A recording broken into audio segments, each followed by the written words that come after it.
নমস্কার, জয় মাতারা। আমি অ্যাস্ট্রো হিমাংশু ভাগ্যের দোয়ার থেকে আপনাদের সকলকে জানাই আন্তরিক শুভেচ্ছা, ভালোবাসা।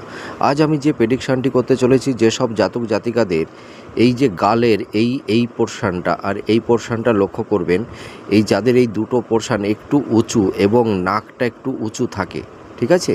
এই যে নাকের এই যে আগার অংশটা যাদের একটু উঁচু থাকে এবং এই যে গালের এই পোর্শানটা আর এই পোর্শানটা যাদের একটু উঁচু থাকে, তাহলে আপনারা দেখতে পারবেন এরা ভীষণ ধনী ঘরে জন্মগ্রহণ করে থাকে। এরা লাক্সারিয়াস জীবনযাপন মানে করে থাকে এবং এদের জীবনে কখনোই অর্থের কষ্ট হয় না।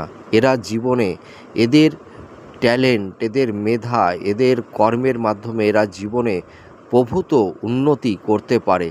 আপনারা মিলিয়ে দেখুন এই প্রেডিকশানটি কতটা ম্যাচ করছে। নমস্কার, জয় মাতারা।